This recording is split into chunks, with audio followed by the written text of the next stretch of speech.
The Adventures of Sam Spade, Detective.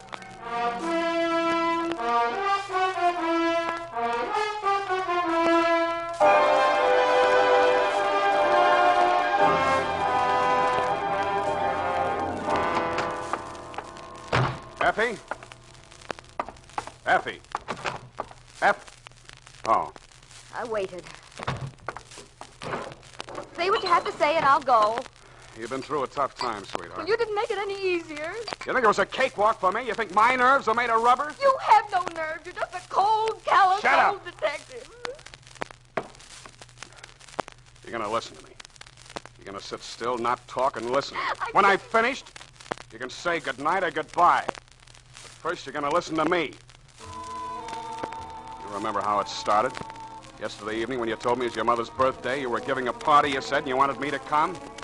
I tried to beg off, being no social butterfly, but Mom would be hurt, you said. And so the next thing I knew, there I was at your house, surrounded by 24 strangers, 10 gallons of lemonade, and your mother. I've been wanting to have a talk with you, Mr. Spade, about Effie. I can't think of a nicer subject, Mrs. Perrine. Effie is just so devoted to you, Mr. Spade.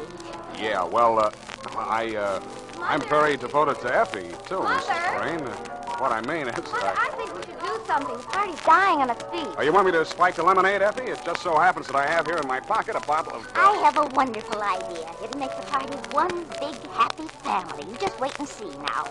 Quiet! Quiet, everybody. What's she up to? Some kind of game, probably. Mother's great on games. Oh, that's all I need. Your attention, please. Oh, excuse me. There's Miss Brent going now. Miss Brent? Oh, Miss Brent? Yeah, Mrs. Green. Won't you join the party? I'd love to, but I have an appointment. Oh, what a shame. Oh, do stay. Thank you, some other time. Oh, Lola's so nice. She rents the sitting room upstairs. I wish she could have stayed. Well, I'll explain the game now. Oh, Mrs. Green, I think I'll stay after all. Oh, how nice. Oh, you've brought a gentleman friend. Yeah, this is Marty. Marty? Oh, but Marty, I'd like to have Lola you- sat down and crossed her legs at me. On her left knee, where I would have preferred to see a dimple, I saw a tattoo mark. Her gentleman friend Marty was a small, stocky guy, all teeth and New York tie. He shook hands all around, and it felt like the paw of a stale stiff. And this is Mr. Spade. He's the private detective that he works for. Lola's from Kansas City, Mr. Spade. Oh? She's waiting for her husband to return from service overseas. I'm glad he's coming home safely. Where's he stationed? Japan. Yeah, he's... Now, quiet, everybody, quiet. We're going to play charades. Oh, it's very simple. Now, you see, I'm the captain of Team A. Now, Dr. Burson, oh, he's so clever. He can be captain of Team B. Now, dears, quiet, everybody. Now, we'll both select the members of our teams, and then each of you will write something on a slip of paper. We'll write a quotation or a phrase, the title of a song, whatever you like. Doesn't matter. Just something interesting and clever. Then I think, yes, I think that's right. You act out what you've written, all in pantomime. No words can be used, although sounds are permissible. Dears, you must listen to me or we can't play the game. Now, you can't play unless you know how. And then your team must guess what is written on the paper, and you act it out. Now, any questions? How many words can we put? Oh, any amount of words. No, not over 10, though. That's too long, yes. Now, everybody ready? Teams were chosen. I wound up on Mrs. Perrine's Team A. The slips of paper were handed out to the guests. I wrote down, quoth the raven, nevermore. So I'd have to make like a raven. While everybody was getting settled, Lola Brent came up to me. She pushed a slip of paper into my hand. This is your charade, Mr. Spade. Oh, but I got Isn't this one. fun? Please, don't lose the charade I gave you. And with that, she lost herself in the crowd. I pushed the paper she handed me into my pocket without looking at it. Her gentleman friend Marty, the little character with the New York tie, was out in the center of the floor acting his charade. He flapped his arms up and down, quacked twice, and rolled over on his back. Nobody got it, so he did it again. Now, wait a minute. What could that be? Quack, quack, quack, quack. Wait a minute. Now, pigeons, duck, dead duck. That's duck. Oh, isn't that wonderful? Now, Team A scores a win there.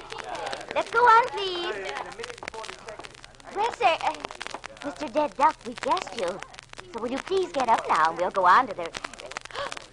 Oh! Sam! Sam, he's dead! And he certainly was. A deader duck I'd never seen. I bent to him, and his lips were turning blue. Somebody had spiked his last drink with a jigger of poison. 1 hour later, Dundee and the homicide boys, including the medic, had taken the stiff downtown. No one could identify him. Lola Brent had brought him to the party, but she'd taken a powder. You and Mom were kind of shaky, so I decided to spend the night on the sofa in the living room. I only used up about 3 hours of it when I heard the front door open. I figured it was Lola. I got to my feet, crossed to the hall, and found myself staring into the biggest 45 I ever saw. Where's the duck? Who? He wants to know who, Poby. Look, we don't want no trouble. You're protecting this Duke. Okay. All we want is the duck. Try Walt Disney.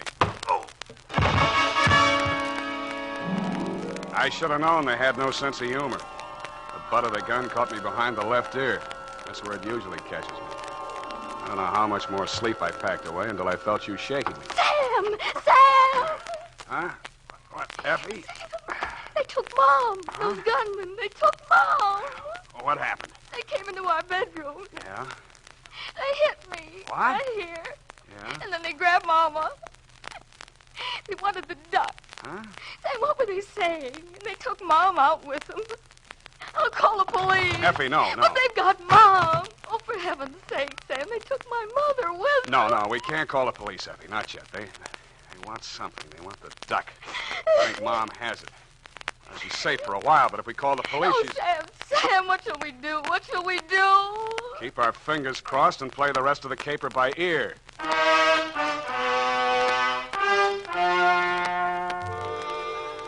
So you promised that you wouldn't call the police until I gave you the nod. I went out to buzz the town.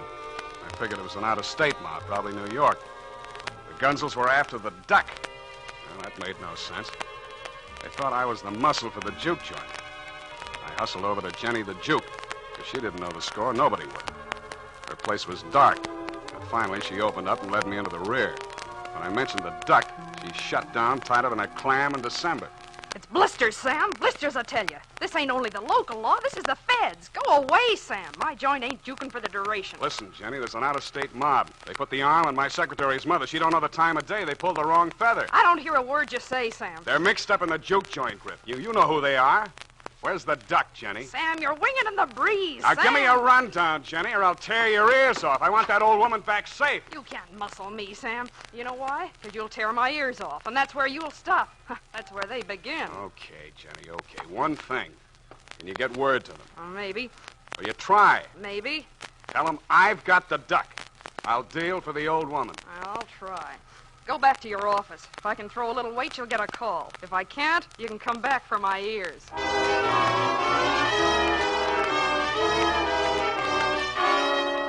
And when I got back to the office, I had you on my hands. And that was no rest cure. But I can't just sit here. Do something. We've got to sit and wait. Maybe they're killing her. Maybe... Oh, Sam, please, call the police. No, we got to sweat it out. I can't. I can't go on like this. Mr. Spade, is it? Who sent you? Jenny the Duke? What's your name? I'm Dennis O'Rourke. I'm here to talk about the duck. Good enough. Come into my office. Effie, you wait out here. But Sam... Wait here, I said. Sit down. Thank you kindly. I'm a lawyer, Mr. Spade. I'm here to represent my client, What's his name? John Doe. Mm-hmm. Jane Doe's big brother, huh? My client has been led to believe that you are prepared to produce the duck. Is that correct? More or less. What's it worth to your client? My client is willing to trade the old woman for the duck. You go back and tell your client I'm a big boy now. Well, I don't understand, Mr. Spade. This town is loaded with old women. All I have to do is walk up and down Market Street, but there's only one duck. There must be a misunderstanding. And let me put you straight. I've got the duck. Where? Oh, don't be cute. Your client wants the duck. Okay. For 50 G. $50,000, is it? Yeah, things are high all over. Yeah, but the old woman is Mrs. Perrine. Aren't you interested? Now, listen, you can do whatever you like about the old woman. So you got an old woman. Get rid of her however you want. That's your Surus. What's important is that you want the duck. I want 50 grand. Do we play? Well, no, Wait.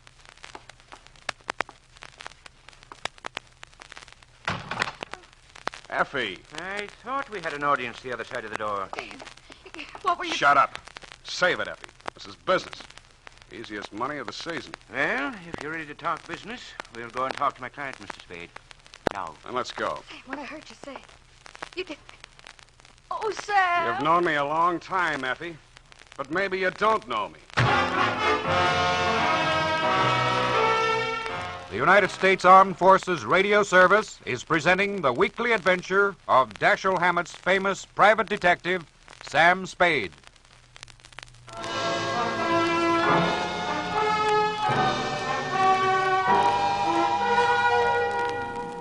The car that drove us down the peninsula was brand new. I could tell by the way the upholstery smelled and the careful way the driver handled it.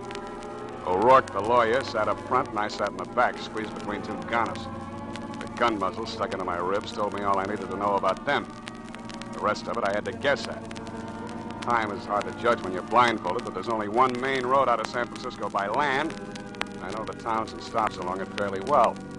About 20 miles out of the city, the car turned off the main highway onto a gravel road. 5 minutes later, the blindfold came off. The fog was so thick, I still couldn't see much.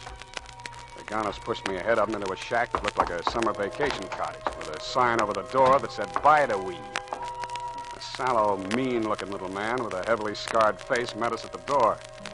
On his right arm, just above the wrist, was tattooed a small picture of a mallard duck. He glared at me and then at O'Rourke. How come? I told you don't come back without her. Heaven be my witness, Ducky, I did my utmost. Huh? It seems, Ducky, that Mr. Spade is interested in money. What money? Did you tell him we got the old lady? I did, sir. I am afraid we've misjudged Mr. Spade. In short, Ducky, Mr. Spade is not in the least altruistic. What does he want?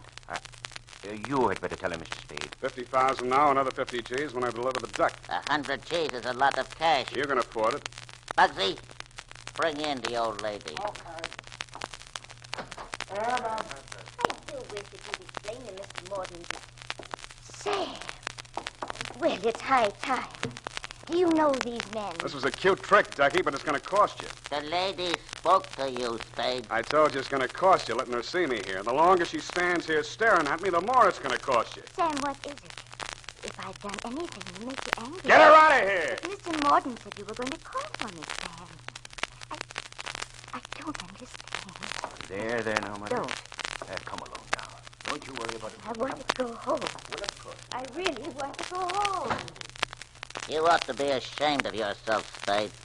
You've broken that old lady's heart. Stop drooling. What you talk, Sonny, I ain't any sweet old lady. I don't have to use words when I talk to you, Ducky. You won't do anything to me because I got something you need. Okay, 100 G's. Paid the way you said. Price has gone up. Huh? Kidnapping's a federal rap. I'm not taking any part of it. She don't know she was snatched. We told her we are from the DA's office, keeping her on ice as a witness. She'll find out different. I don't plan on settling down here. Oh, that's fine, but I have to go on living in this town with that old hen alive and clucking. It won't be easy. You mean you want we should knock off that sweet old lady? You're a little slow, Ducky, but you'll get there. I've met some lousy, low-down heels in my day, but you're the lousiest, lowest... Oh, go on. Go on, I can take more of it at these prices. We ain't doing your dirty laundry, see? And it's no dice. My price is $100,000. What if I say no? Then I turn over the duck to the federal boys. In that case, I don't care whether the old lady stays alive or not, because I'll be playing their game. Either you're in or you're out. Think it over, Mordant. When you decide, you know where to reach me. Yeah. We'll know where to reach you.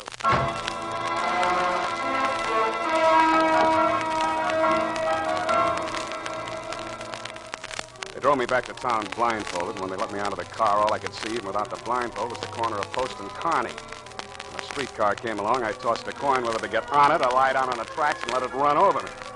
Came up head, so I tossed it again, and I got on instead. I fished in my pocket for a slug and came up with a folded slip of paper. It was the one Lola had handed me at Mrs. Perrine's birthday party when they were passing out the parts for that screwy charades game. I unfolded it and glanced at it. Then I read it over very carefully. The writing was hard to make out, but what I could read of it said, "Help me. That man Marty has followed me here to kill me. If I get out of here alive, Maxie's Arcade.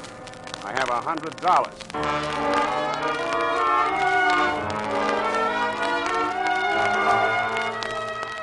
I got off at Columbus and walked up to the International Settlement where Maxie's Arcade does business. It's what they used to call a penny arcade before inflation set in. I dropped a nickel in a fortune-telling machine. Worried? Perplexed? Know thyself and your problems will vanish. A card came out that said, you're of a naturally deceitful and secretive character. Disloyalty brings its own punishment. It's never too late to mend. I tore up the card, kicked the machine, and that's when I saw it. It was a narrow little booth, muffled in drapes, and the sign over it said, Salty Hawkins, tattoo artist. The card pinned to the curtain showed some typical tattoo designs, anchors, mermaids, fancy initials, but one had a hand-drawn picture pasted over it. It was a mallard duck, the same as the tattoo mark I'd noticed on Ducky Morden's wrist. I pulled the curtain aside and went in. Yes, sir. What can I do for you, mate? What do you know about the duck? All in your jib, mate. There's no freshwater birds here about. How about the new one you just put up in your card outside? Oh, that one, eh? Now, whereabouts? On the arm? 2-3 color job. On a leg. Whereabouts? Her left knee. Well, that's right, mate. It was on her knee. Did you have you remove it for her? Right, guess that time, mate. Know why? Look, mate. If I did, I wouldn't be telling strangers about our secret. All right, where is she? Take it easy, mate. I haven't got time to take it easy, mate. Talk. Sure, mild-tempered gent you Come are. on, come on. I was going to tell you now. She says to me, if a man comes All in... right, shut up. Where is she? Right in the back room, mate. Spade. Open up. Hello, Lola. Finally worked out your charade. Come on in, quick. Were you followed here? I wouldn't have come if I had been. How much do you know? They want you $100,000 worth. You tell me why. You've seen Ducky Mordaunt? Yeah. Didn't he tell you? I want to hear it from you. Don't believe anything he says. More than a year and I didn't even give me the time of day. He says he wants me back that way. He's a liar. How does he want you back? With rigid mortis, he wants me back. I'm taking an awful chance opening up to you like this. Let him catch me. They'd only kill me. Humane. You was to let the DA people get at me. Ducky's mob would lay for me then if it took them years. And oh, gee, you don't know, Sam. They torture girls. What that mob would do to me if I had to testify against them. Okay, I take your word for that. Who are these DA people you're talking about? You never heard of Ducky Mordaunt before? I heard his name. I thought he was knocked over when they had the big racket-busting show in New York years ago. Yeah, I guess a lot of people thought that. It wasn't healthy to mention Ducky's name. What was the racket? Juke joints. Giving Mickeys to servicemen, rolling them. That's why the feds are helping the DA's office. They arrested hundreds of girls and held them as material witnesses. Only they wanted me most of all. I'd worked the joint, you see, and then I was Ducky's girlfriend during the duration. Well, I'd think you'd be only too happy to tell what you know about him in court. Oh, gee, I would if I did, but you don't know.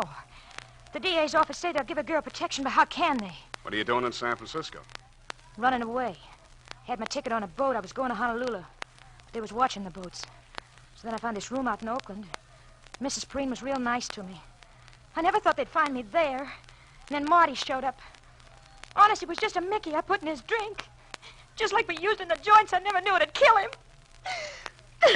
You're a brave kid, Lola. Now, look, Ducky offered me $100,000 to deliver you. Would you take a chance on me fighting it out with him for half of that? For $50,000? Brother, where are we meeting him?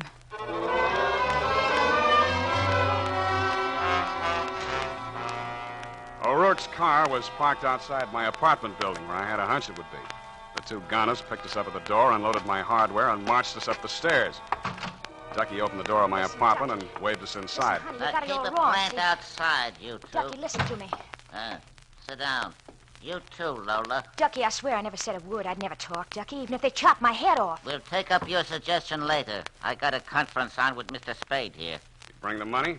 Don't crowd me. There's that other matter. The old lady. How about the old lady? I keep my word, Spade.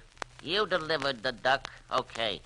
The way Jenny gave it out to O'Rourke was the old lady for the duck. But you ain't got no ethics. You see, you figured me wrong. I don't kill old ladies. You're gonna kill the duck. I ain't no old lady. No, you ain't. And you ain't gonna get any older. And neither are you, Spade. He wasn't kidding. He really meant to knock me over, and the gun he was gonna do it with got ready to speak its piece. I'd made my play too strong. The way this type of gunsel thinks is simple, and I'd guessed it right. If you pressure them, they go the other way by instinct. But What I hadn't figured was that this killer had a heart of lettuce. He was going to cut me down to protect your mother from me. How do you like that? And I couldn't change my play now. The wheel was already spinning, and so was my head. I tried to brace myself and waited for the blast. Every little movement has Oh, dear, I dropped the tray. Mrs. Perrine, what are you doing here? I was just making some coffee for the boys. Oh, dear, I've broken your cups. That's okay, Mother. We'll take care of it. Bugsy, pick it up. Oh, thank you, Mr. Bugsy. Well, I'm so glad you got my message, Sam. Didn't Effie come with you? Yeah. I mean, no. I I wanted to surprise you both together. I hope you don't mind my taking over the kitchen.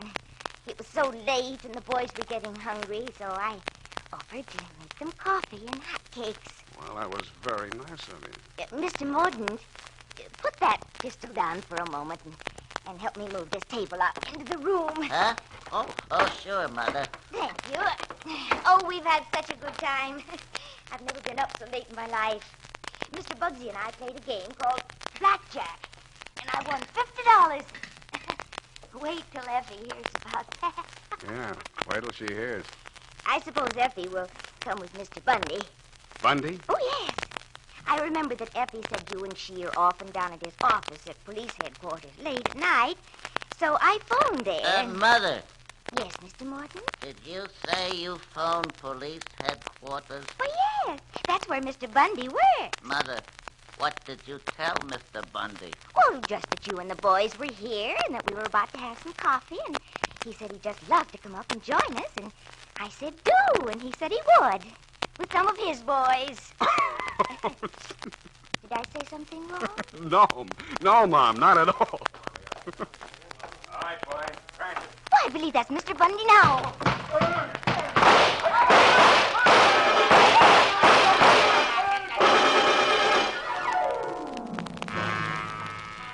When the smoke cleared away, Ducky Mordaunt and his hoods were playing dead duck for keeps on my living room rug. And that rug just came back from the cleaners, too. Dundee and the boys from Homicide took Lola Brent away with them. After it was all cleaned up, I found your mother out in the kitchen. Well, Sam, I just made another pot of coffee.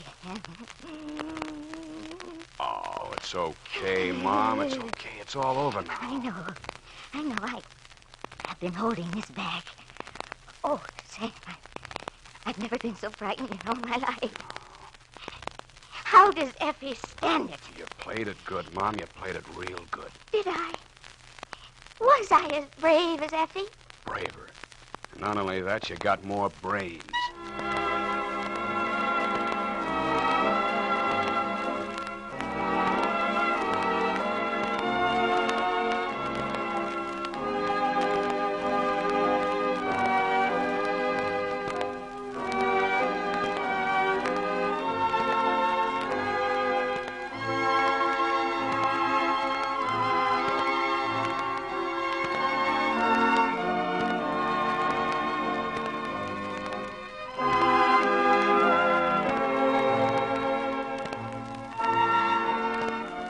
This is the United States Armed Forces Radio Service, the voice of information and education.